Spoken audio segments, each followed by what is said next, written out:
बीड जिल्ह्याचे पालकमंत्री अजित पवार यांची भेट घेऊन नुकतेच संदीप क्षीरसागर आलेले आहेत। तुमच्या जिल्ह्याचे पालकमंत्री अजित पवार 5 तारखेला बीडला येत आहेत। तुमची नुकतीच भेट झाली, काय चर्चा झाली? एक तर मतदारसंघाचा विषय होता माझा की बीड नगरपालिकेचं थकबाकी असल्यामुळे MSCBची जी नवीन 25 MLTची जी योजना झाली आहे तर ती थकबाकी असल्यामुळं गेल्या 5 वर्षापासून बंद आहे तर ती चालू करण्यासाठी आम्ही अजितदादांना विनंती केली की ही थकबाकी आम्हाला कशातून एक विशेष बाब म्हणून करून घ्या आणि त्यांनी ते सेक्रेटरीला बोलून त्याच्यामध्ये निर्णय करायचा ठरवला आहे। जे 15 दिवसाला बीड शहरामध्ये जे पाणी येणार आहे ते लवकरात लवकर आता 2-3 दिवसाला येईल। या संदीपजी, आणखीन एक महत्त्वाचा विषय असा आहे, तुम्ही कृष्णा आंधळींच्या अनुषंगाने एक महत्त्वाची शक्यता वर्तवलेली आहे, काय तुमचं या सगळ्या विषयासंदर्भात म्हणणं आहे? तो एक आरोपी जो सापडला नाही तो मला असं वाटत नाही आता सापडेल म्हणून। जो काही प्रकार तिथं चलतो, जे काय अनुभव आमच्या जिल्ह्यातले आम्हाला येतात त्याच्यामुळे मला असं वाटत नाही तो सापडेल म्हणून। तुम्ही एक मोठी शक्यता वर्तवताय, असा काही तुमच्यापर्यंत अनुभव आलाय का? असे काही तुमच्याकडे प्रकरण आहेत का आणखीन? अनेक प्रकरण इतके दिवस लोक बोलत नव्हते, पण या विषयावर आम्ही सर्व बोलत असताना सगळे ज्याच्यावरती अन्याय झाला आहे, ज्यावरती जे गुन्हे नोंद करायचे राहिलेले आहेत, ज्याच्या कुटुंबाला त्रास झालेला आहे ते पुढे येऊन बोलतात आहे ना। आणि हे काय आहे, ह्या एका प्रकरणामुळे ही वाईट घटनेमुळे जे लोक रस्त्यावरती उतरतात ते लोक बोलतात ते आणि डेअरिंग केल्यामुळं आज सर्वसामान्य लोक बोलायला चालू, अनेक प्रकरणं निघतील ह्याच्या पुढं सुद्धा। तुमच्याकडे आलं का कुणी? भरपूर जणं येतात।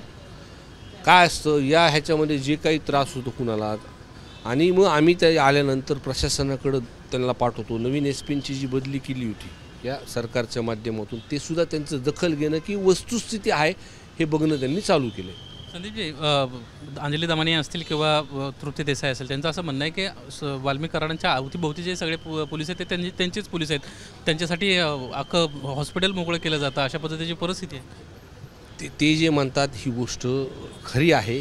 पहिल्या दिवशी ही गोष्ट मी मांडली होती की जेव्हा ह्यांच्याकडं धनंजय मुंडे साहेबाकडं पालकमंत्रीपद होतं त्यावेळेस हा जिल्ह्याचा कारभार हा सगळा वाल्मिक कराड बघायचा आणि त्या काळामध्ये पोलीस प्रशासनापासून की इतर ह्याच्यामध्ये त्या तिथं बदल्या झालेल्या आहेत। त्याच्यामुळं ह्या आरोपीला कुठं ना कुठं तरी मदत होती हे दिसून येतं तिथे।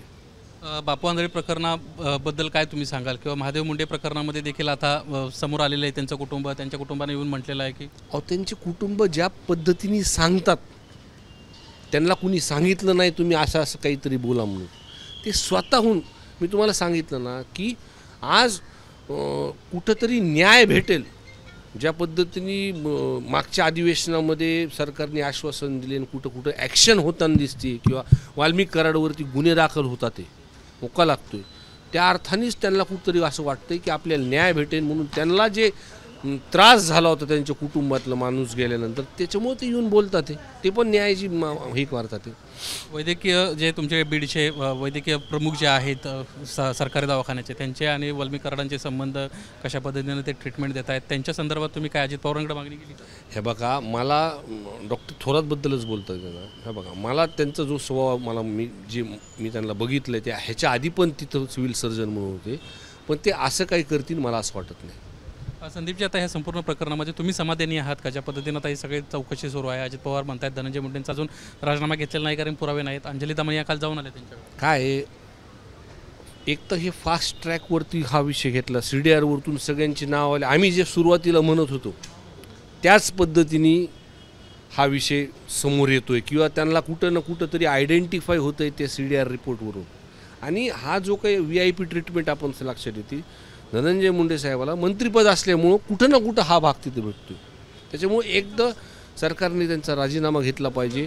दुसरी गोष्ट, फास्ट ट्रॅकवर आणून हे जे काही आरोपी आहेत ह्यांना फासावर चढवल्याशिवाय आम्ही शांत बसणार नाही।